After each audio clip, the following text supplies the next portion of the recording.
Hello and welcome to Indus News, live from Islamabad. I am Muneeb Hamid with the news of this hour. Let's begin with the top stories first.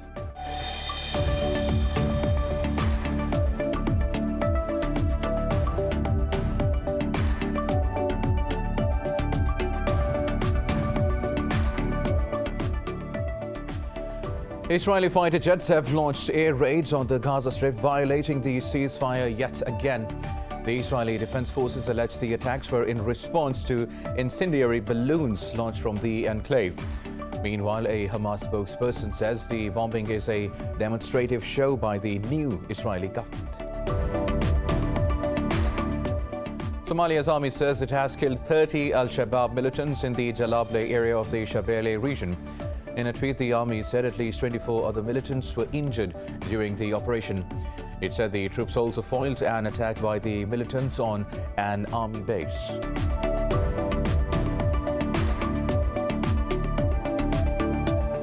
Iranians are voting to elect a new president. Hardline Judiciary Chief Ebrahim Raisi and moderate former Central Bank Governor Abdul Nasir Hemati are the main contenders.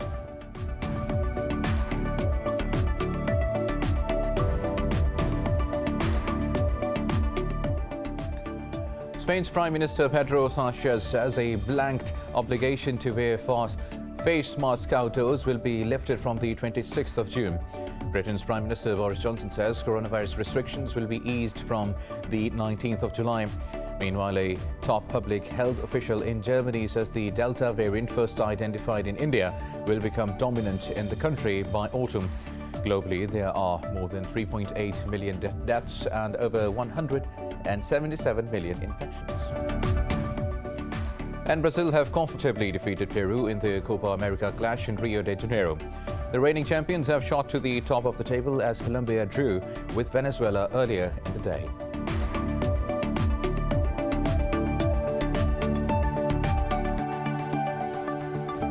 Well, these were the top stories. News is coming in detail after a short break. Stay with us.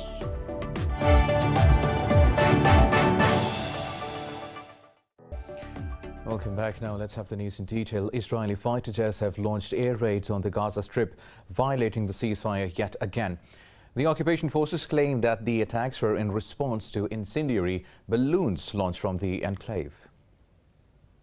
The missiles hit sites belonging to resistance groups northwest of Gaza City and north of Beit Lahia. A civil administration building east of Jabalia in the north was also targeted. IDF also attacked an agricultural field east of the southern town of Khan Yunis. No casualties were reported immediately in the aftermath of the raid. Hamas has vowed to continue defending the Palestinian people and their land. Earlier, Israeli forces detained 6 Palestinians from near the city of Nablus. Meanwhile, U.S. Secretary of State Antony Blinken spoke with Israeli Foreign Minister Yair Lapid. The State Department says they discussed the need to improve Israeli-Palestinian relations in practical ways. Now, Somalia's army says it has killed 30 al-Shabaab militants in the Jalable area of the Shabelle region. In a tweet, the army said at least 24 other militants were injured during the operation. It said the troops also foiled an attack by the militants on an army base. Earlier this week, at least 15 people were killed in a suicide bombing in the capital, Mogadishu. Al-Shabaab wants to unseat the government, frequently carries out such bombings. Now, Iranians are voting to elect a new president today. The poll comes after 3 years of economic hardship under U.S. sanctions. Supreme Leader Ayatollah Ali Khamenei urged the people to participate in the electoral process after casting his vote in Tehran. Hardline Judiciary Chief Ebrahim Raisi and moderate former Central Bank Governor Abdul Nasir Hemati are the main contenders. Raisi is a close ally of Khamenei and is favourite to succeed the incumbent Hassan Rouhani. More than 59 million Iranians are eligible to vote. Official opinion polls suggest turnout could be as low as 44%, significantly lower than in the past elections. The results are expected around midday on Saturday. Now, Russia's President Vladimir Putin says the withdrawal of the U.S. troops from Afghanistan is a very important issue for Moscow. In a meeting, Putin said Afghanistan has a common border with Tajikistan, where Russia has its military base. He noted Tajikistan is also a member of the Russia-led military bloc, the Collective Security Treaty Organization. He said Moscow's approach towards regional countries would depend on the situation in Afghanistan. Putin confirmed that. He also discussed the withdrawal of U.S. troops with President Joe Biden in Geneva. Now, the U.S. House of Representatives has introduced a bill to speed up the processing of special immigration visas for Afghan workers. The legislation is for the Afghans at risk of Taliban retribution because they worked for the United States. The bill will raise the number of visas available for qualifying Afghans to 19,000. The 12-year-old program has been plagued by processing delays due to personnel shortages at the U.S. Embassy and other issues. The new bill would eliminate requirements seen as impeding the application process. In a statement, Democrat Jason Crow said it is time for the U.S. to honor its promises and protect its Afghan partners. Earlier, Washington said President Joe Biden and Tayyip Erdogan have agreed that Turkey will take a lead role in securing the Kabul airport. Meanwhile, Pakistan has reaffirmed its commitment to a peaceful and democratic Afghanistan. Foreign Minister Shah Mahmood Qureshi said this during a meeting with the chairman of the High Council for National Reconciliation, Dr. Abdullah. The two dignitaries discussed bilateral ties on the sidelines of the Antalya Diplomacy Forum in Turkey. The foreign minister added that reduction in violence is imperative for a ceasefire in Afghanistan. Earlier, Qureshi met his Palestinian counterpart and expressed Pakistan's support to a two-state solution. He also met European Union's Foreign Policy Chief, Joseph Borrell, and said the implementation of the strategic engagement plan with the bloc has bolstered bilateral ties. Pakistan has reiterated its commitment to playing its role in consolidating Asia's strengths. The Foreign Office made these remarks on the 19th anniversary of the establishment of the Asia Cooperation Dialogue. In a tweet, spokesperson Zahid Hafiz Chaudhry said Islamabad will work to fortify Asia's competitiveness. Islamabad also pledged to promote interdependence and connectivity across the region. Pakistan is a founding member of the Asia Cooperation Dialogue. Now, Brazil has registered more than 2,000 deaths from COVID-19 and over 74,000 infections overnight. Globally, the virus has claimed more than 3.8 million lives and infected nearly 177 million people so far. More about the pandemic in this report. Vaccination supply glitches, skepticism and new variants continue complicating the fight against COVID-19. The US says it will finish allocating 80 million shots in the coming days, with shipments going out as soon as the countries are ready to receive them. England's Wales region is delaying further easing of restrictions for 4 weeks after seeing a spike in cases of the Delta variant first identified in India. Similarly, in Australia, New South Wales has made face masks mandatory on public transport in Sydney. Meanwhile, New Zealand's Prime Minister Jacinda Ardern received her first shot of the vaccine as the country steps up efforts to inoculate its population. For me, we needed to get those frontline workers, but I also need to be a role model and just demonstrate that it's safe, that it's effective, and that it's really important that everyone's vaccinated when they have their opportunities. So it's about finding the right balance. South Korea has announced to offer Pfizer dose to some 760,000 people who received the first dose of AstraZeneca due to shipment delays by COVAX. In Japan, corporate giants are joining national vaccination efforts as the government struggles to meet its inoculation targets. Meanwhile, Tokyo residents are concerned over the government's decision to ease the state of emergency in the capital and other areas.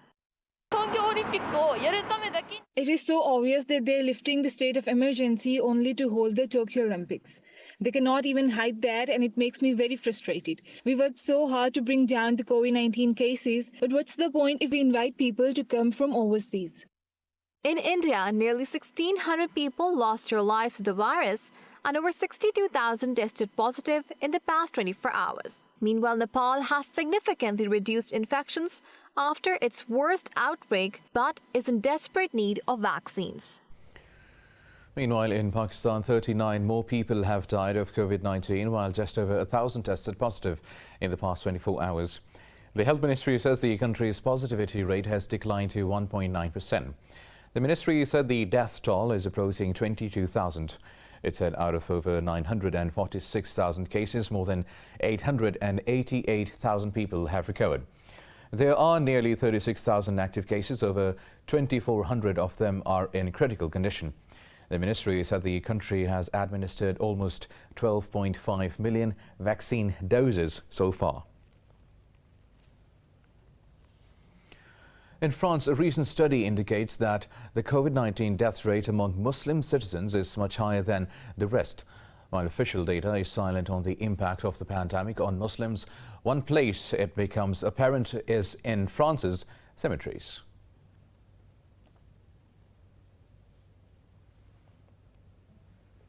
Details coming in this report. The unequal impact of COVID-19 on ethnic minorities has been documented in many countries, including the United States. But in France, the pandemic highlights the inequalities that help fuel tensions between French Muslims and their neighbors. According to one study, excess deaths in 2020 among French residents born in mainly Muslim North Africa were twice as high as among people born in France.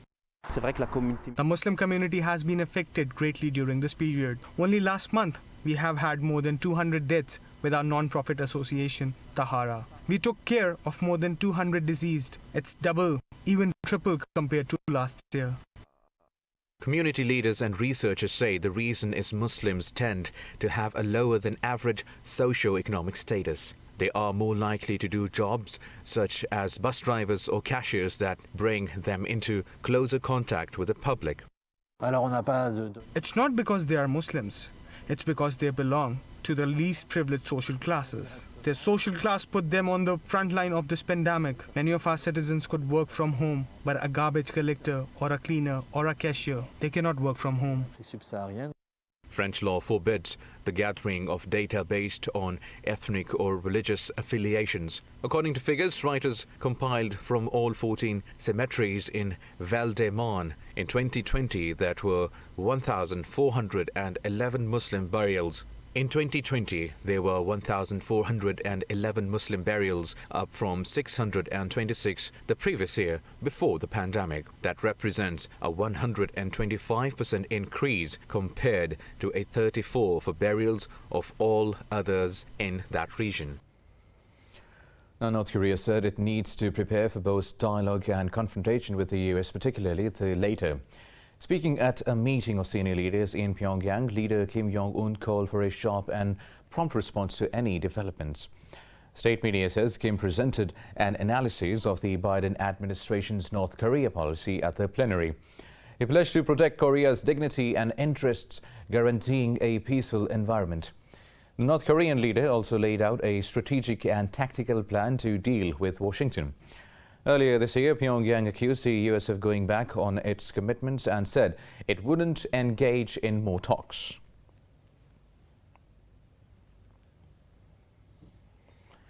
Beijing has rejected a US vote to advance the proposed ban on Chinese tech giants Huawei and ZTE. Earlier, the US Federal Communication Commission voted unanimously to ban approvals for Chinese equipment in American telecom networks. In a press briefing, China's Foreign Ministry spokesperson Zhao Lijian said the US abuses national security. He said Washington suppresses Chinese companies without any evidence. The spokesperson urged the US to stop politicizing economic issues. In March, the FCC designated 5 Chinese companies, including tech giant Huawei and ZTE, as a national security threat. The Commission can now also revoke prior equipment authorizations issued to Chinese companies. More news coming up after a short break. Stay with us.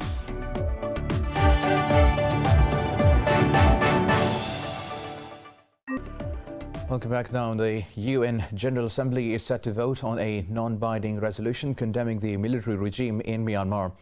Diplomats say the resolution also calls on member states to curb the flow of arms into the violence-racked country. The text is co-sponsored by over 50 countries and calls on the military to allow UN envoy Christine Schraner Bergner to visit Myanmar. It asks for the implementation of a 5-point plan drafted by ASEAN in April, including the naming of an envoy for the grouping. The vote on resolution comes on the same day that the Security Council holds informal talks on the situation in Myanmar. Meanwhile, protests against the military regime continue in Yangon and the Sagaing region. Now, Afghanistan and Kazakhstan have signed a military cooperation agreement. Kabul's National Security Advisor Hamdullah Muhib and Kazakh Defense Minister Nurlan signed the deal.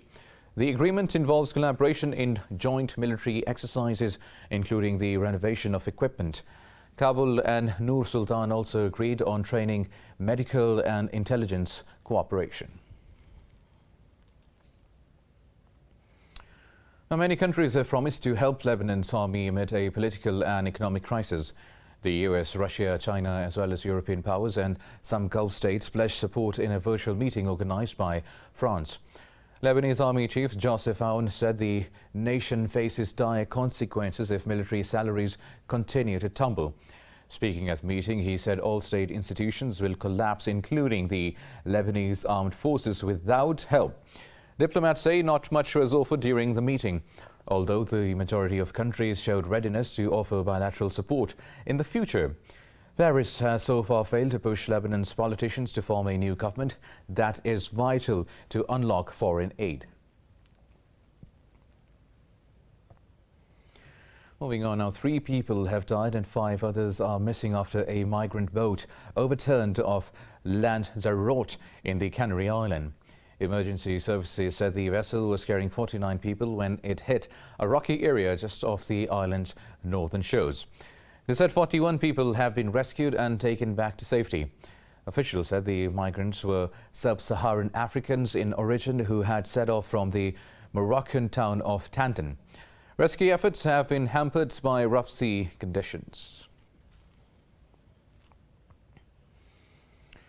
Now, in Nigeria, armed attackers have killed a police officer, abducted 5 teachers and more than 80 students.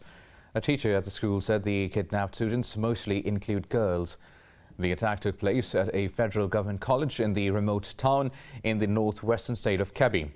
It is the 3rd assault by armed gangs on a school or college in Nigeria in less than a month.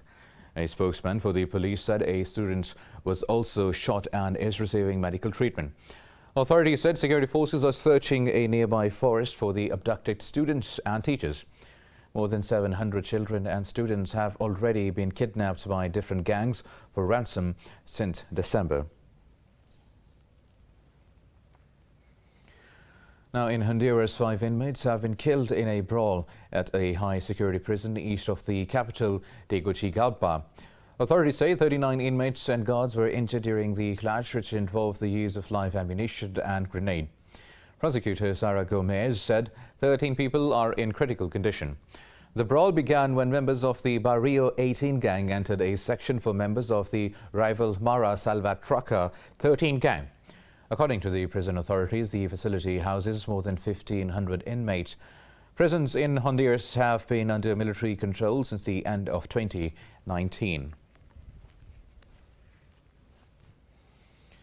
Moving on now, the U.S. state of California has declared a state of emergency to address power system concerns. This comes as parts of the U.S. Southwest have reported dangerously high temperatures. An excessive heat warning has put in place for the states of Arizona and California and southern areas of Nevada and Utah. Officials have warned residents to stay in air-conditioned areas and out of the sun. Nearly 50 million people were under excessive heat warnings and heat advisories across the Southwest. Now, torrential rains have lashed Mexico's southern city of Juchitán in Oaxaca, causing a river to overflow. Streets turned to rivers and authorities say about 1,000 homes are flooded. As floodwaters slowly recede, local authorities and residents are coming together to clean up the streets. They are trying to stop the spread of disease in this small city. Residents are bracing for further floods, with heavy rain predicted to go on until next week.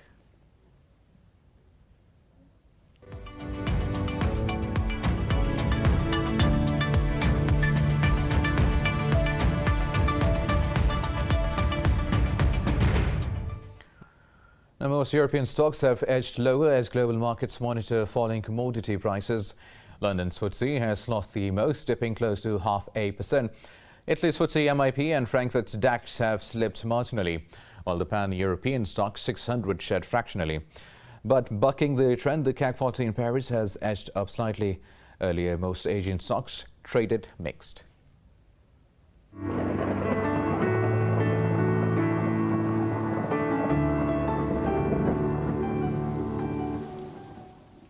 And now let's have a look at how the weather is doing around the world.